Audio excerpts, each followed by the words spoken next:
প্রিয় দিনী ভাই এবং বোনেরা, আজকে আমরা এমন গুরুত্বপূর্ণ একটি আমলের কথা বলবো যে কোনো স্বামী যদি স্ত্রীর প্রতি অসন্তুষ্ট থাকে, রাগান্বিত থাকে বা স্বামী স্ত্রীর ভিতরে কোনো বিবাদ থাকে, ঝগড়া লেগে থাকে সর্ব অবস্থায়, তাহলে সেই স্বামীকে বশে আনার জন্য বা স্ত্রী যদি এমন হয় যে সে রাগান্বিত থাকে, স্বামীর প্রতি অসন্তুষ্ট থাকে, এমন যদি হয়, স্বামী চাইলে স্ত্রীর জন্য এই আমলটা করতে পারেন অথবা স্ত্রী চাইলে স্বামীর জন্য এই আমলটা করতে পারেন। একেবারে সহজ পদ্ধতিতে এমন পদ্ধতি শিখিয়ে দিব, আপনি নিজেই পারবেন এই আমলটা করার জন্য। যেই আমলের মাধ্যমে আপনাদের সংসারে আল্লাহ তাআলা এই কোরআনী আমলের বরকতে সুখ শান্তি দিয়ে ভরপুর করে দিবেন ইনশাআল্লাহ। বিশ্বাসের সাথে আল্লাহ তাআলার উপর ভরসা করে এরপরে যদি আমলটা করতে পারেন, আশা করা যায় যে দেখবেন যে স্বামী স্ত্রীর ভিতরে যে দ্বন্দ্ব থাকে, স্বামী স্ত্রীর ভিতরে যে মনমালিন্য থাকে, ঝগড়া বিবাদ থাকে, এগুলো একেবারে দূর হয়ে যাবে ইনশাআল্লাহ। প্রিয় দিনী ভাই এবং বোনেরা, এমন গুরুত্বপূর্ণ একটি আমলের বিষয় নিয়ে আজকে আলোচনা করব। ধৈর্য ধরে সম্পূর্ণ ভিডিওটি দেখুন এবং চ্যানেলটি সাবস্ক্রাইব করে দিন, যাতে করে এই আমলের ভিডিওগুলো প্রত্যেকটা ভিডিও আপনার কাছে সবার আগে পৌঁছে যায় এবং এই আমলটা আপনি শেয়ার করে দিবেন, অন্যরাও যাতে দেখে আমল করে উপকৃত হতে পারে। প্রিয় দিনী ভাই এবং বোনেরা, সংসার জীবনে এমন লেগেই থাকে, ঝগড়া বিবাদ ফাসাদ থাকেই। যেমন বলা হয়ে থাকে, যদি দুইটা মাটির কলস এইভাবে একত্রিত থাকে, দুইটা মাটির কলস যদি এক জায়গা থাকে, একটু ধাক্কাধাক্কি লাগবে, এটাই স্বাভাবিক। কিন্তু যখন এইটা একটু বেশি পরিমাণে হয়ে যায়, অর্থাৎ সামান্য কারণেই স্বামী দেখা যায় অনেক রাগান্বিত হয়ে যায়, স্ত্রীর উপর জুলুম অন্যায় অত্যাচার করে, তাহলে সেই ক্ষেত্রে স্ত্রী বেচারির অনেক কষ্ট সহ্য করতে হয়, অনেক জুলুম সহ্য করতে হয়। আর এই কারণেই স্ত্রী চায় যে এই সংসার থেকে যত দ্রুত সম্ভব বিদায় নেওয়া যায়। আর এই কারণেই দুইজনের যখন মনমালিন্য হয়, দূরত্ব তৈরি হয়, একটা পর্যায়ে দেখা যায় যে তাদের সংসারে যদি কোনো ধরনের ছেলে থাকে অথবা মেয়ে থাকে, কোনো সন্তানাদি থাকে, তাহলে সেই ক্ষেত্রে তাদের উপর এই প্রভাবটা পড়ে। আস্তে আস্তে তারা যখন বড় হয়, দেখে যে তাদের পিতা মাতা এইভাবে ঝগড়া বিবাদ করে, তারাও এই জিনিসটা শেখার ফলে তাদের সংসারেও একটা সময় এই প্রভাবটা পড়ে। তাই আমাদের উচিত প্রত্যেকটা সংসারের স্বামী স্ত্রীর এই জিনিসটা চিন্তা করা উচিত। স্বাভাবিকভাবে ছোটখাটো বিষয় নিয়ে একটু লাগতেই পারে, ঝগড়া বিবাদ হতেই পারে, কিন্তু প্রতিনিয়তই যদি এমন হয়, তাহলে সেই ক্ষেত্রে এটা ভয়াবহ একটা অবস্থা। তাই এই আমলটা করার আগে অনুরোধ করব, স্বামী আপনার দিক থেকে আপনি আপনার স্ত্রীর প্রতি এই চিন্তাটা রাখবেন যে আপনার স্ত্রী আপনার জন্য কতখানি কষ্ট করে। আপনি যে আপনার জৈবিক চাহিদাটা পূরণ করার জন্য যেই আনন্দটা পেয়েছেন, তার বিনিময়ে আল্লাহ তাআলা আপনাকে সন্তান দিয়েছে, আপনার স্ত্রী এত পরিশ্রম করে, এত কষ্ট করে তাদেরকে লালন পালন করেছে। আপনি এই জিনিসটা চিন্তা করবেন। আপনি বাজার থেকে কাঁচা মাংস, কাঁচা গোস্ত বা মাছ, মুরগি, কাঁচা সবজি এনে দিচ্ছেন, আপনার স্ত্রী সুন্দরভাবে সেগুলো কেটে কুটে ধুয়ে রান্না করে সুস্বাদু খাবার তৈরি করে আপনার জন্য পরিবেশন করছে।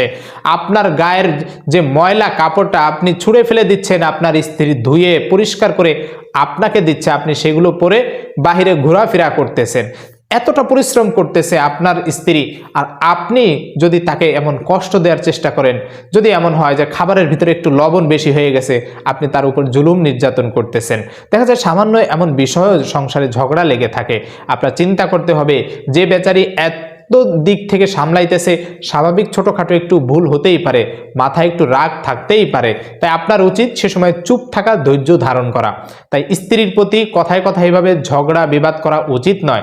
স্বামীদের যদি এই চিন্তা চেতনা মাথায় থাকে, সংসারে কোনোদিন অশান্তি হবে না। আর স্ত্রীদের প্রতি লক্ষণীয় এটা যে আপনি আপনার স্বামীর প্রতি এই জিনিসটা লক্ষ্য করবেন যে স্বামী বেচারা যখন সকালে বের হয়, রাতে আসে, সারাদিন কাজকর্ম করে, সে দেশে থাকুক বা বিদেশে থাকুক, যখন জীবিকা নির্বাহ করার জন্য সে পরিশ্রম করে যায়, মাথার ঘাম পায়ে ফেলে পরিশ্রম করে, তার মনে এই জিনিসটা থাকে যে আমি যে এই ইনকাম করতেছি আমার নিজের জন্য না, আমার স্ত্রী রয়েছে, আমার পিতা মাতা, আমার সন্তানাদি রয়েছে, এরা যাতে করে ভালোভাবে থাকতে পারে, দুবেলা দুমুঠো ভালোভাবে খেতে পারে, ভালো পোশাক পরতে পারে, এই চিন্তা করেই হাড় ভাঙা খাটুনি খেটে তারা এই পরিশ্রম করে পয়সা উপার্জন করতেছে, আপনার সংসারে খরচ করতেছে। তাই সে যদি একটু ঝাড়ি দিয়ে কথা বলে, মাঝে মাঝে যদি কোনো কারণ ছাড়া কিছু বলেও ফেলে, আপনি সেই সময় ধৈর্য ধারণ করবেন, আল্লাহ তাআলার কাছে সাহায্য চাইবেন। এইভাবে যদি প্রত্যেকটা স্বামী স্ত্রী নিজেদের থেকে যদি নিজেরা এইভাবে যদি চেষ্টা করে যে রাগ নিয়ন্ত্রণ করার জন্য, সংসারে মিলেমিশে থাকার জন্য, এরপরেও মান অভিমান একটু থাকেই, ঝগড়া বিবাদ এই কারণে লাগে। ঝগড়া বিবাদ না লাগলে ভালোবাসাটা গভীর হয় না, গাঢ় হয় না। তো এটা স্বাভাবিক বিষয়। কিন্তু প্রতিনিয়ত যদি দুজনের ভিতরে এইভাবে ঝগড়া বিবাদ লেগেই থাকে, যার কারণে একটা পর্যায়ে সংসার থেকে বিচ্ছিন্ন হয়ে যায়, তাহলে এটা ভয়াবহ একটা অবস্থা ধারণ করে। তো এই জন্য কোরআন থেকে আপনি এই আমলটা পরীক্ষা করবেন, এই আমলটা প্রতিনিয়ত করে যাবেন, ইনশাআল্লাহ এই আমলের ফলাফল অনেকেই পেয়েছেন। আল্লাহ তাআলার কালামের প্রতি যে ব্যক্তি 100তে 100 বিশ্বাস নিয়ে আমল করে, আল্লাহ তাআলা সেই বান্দার সেই ফলাফল 100তে 100 দিয়ে থাকেন। আমার আপনার যদি বিশ্বাস এমন হয় যে এটা কি আসলেই কার্যকর হবে কি হবে না, ফলাফল পাবো কি পাবো না, তাহলে এটার দ্বারা ফলাফল আশা করা যায় না। কোরআন আল্লাহ তাআলার কালাম, আর এই কালামে বান্দার জন্ম থেকে নিয়ে মৃত্যু পর্যন্ত প্রত্যেকটা সমস্যার সমাধান রয়েছে। তাই এই সমাধানের বিষয়গুলো আমাদের জানা দরকার এবং চেষ্টা করা দরকার। আমরা অনেকেই জানি না বিধায় তাই আমলগুলো করতে পারি না। আজকে সেই সহজ পদ্ধতিটা শিখিয়ে দিচ্ছি। সূরা বাকারার একেবারে 165 নম্বর একটি আয়াত রয়েছে। এই আয়াতটা আপনি পড়বেন। দুইটা পদ্ধতি আছে, এই দুইটা পদ্ধতি অবলম্বন করবেন। সেটা হচ্ছে এই আয়াতটা 3 বার পড়ে, মনে রাখবেন প্রতিদিন 3 বার পড়ে মিষ্টি জাতীয় খাবার অথবা চিনি, আমাদের কাছে যখন কেউ এই তদবিরের জন্য আসে, আমরা এই দুইটা জিনিস ফলো করি। যেহেতু মিষ্টি জাতীয় খাবার পাঠানো সম্ভব নয়, তাই চিনি পড়ে দেই। চিনি পড়ে দিলে এবং এর সাথে আর একটা কাগজে আমরা তদবির যেটা লিখে দিয়ে থাকি, সেই তদবিরের মাধ্যমে দুইটা পদ্ধতি অবলম্বন করা যায়। একটা পদ্ধতি হচ্ছে এই চিনিটা সেই স্বামী হোক বা স্ত্রী হোক যখন চা খাবে বা অন্য কোনো খাবার খাবে, এই চিনিটা তার ভিতরে মিশ্রণ করে দিবে, পরিমাণে কম হোক বা বেশি হোক। বিসমিল্লাহ বলে এই আয়াতটা 3 বার পড়ে চিনিতে ফু দিবেন। ফু দেওয়ার পরে চিনিটা আপনি ঘরে রাখবেন। আপনার স্বামী যে খাবারগুলো খায়, চা হতে পারে, কফি হতে পারে বা মিষ্টি জাতীয় যে খাবার হতে পারে, আপনি সেই খাবারের ভিতরে মিলিয়ে তাকে খাওয়াবেন। কোনো অসুবিধা হবে না। যে অন্যরা আছে, দেখা যায় যে সন্তানাদি আছে, তারাও যদি খেতে চায়, এটা তাদের উপর কোনো প্রভাব পড়বে না। তাই যার উদ্দেশ্য করে, যে নিয়ত করে আপনি এই চিনিটা পড়বেন, পড়ে যাকে খাওয়াবেন, শুধু তার জন্য এটা কার্যকরী হবে। তো 1 নম্বর পদ্ধতি, চিনি পড়ে মিষ্টি জাতীয় খাবারের ভিতরে এটা ছিটিয়ে এরপরে আপনার স্বামীকে বা স্ত্রীকে খাওয়াবেন, অর্থাৎ যার জন্য আমলটা করতে চাচ্ছেন তাকে খাওয়াবেন।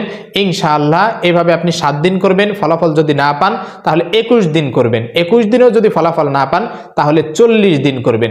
ইনশাআল্লাহ এর ভিতরেই আপনি ভালো একটা ফলাফল পাবেন আশা করা যায়। যেহেতু এটা এক নিমিষেই আপনি জাদুর মতো ফলাফল পাবেন এমনটি নয়। ধীরে ধীরে ধীরে ধীরে আপনার স্বামী দেখবেন যে আপনার দিকে বা আপনার স্ত্রী আপনার দিকে মনোনিবেশ হবে এবং তার রাগটা একেবারে দূরে সরে যাবে, কন্ট্রোলে চলে আসবে। 1 নম্বর পদ্ধতি।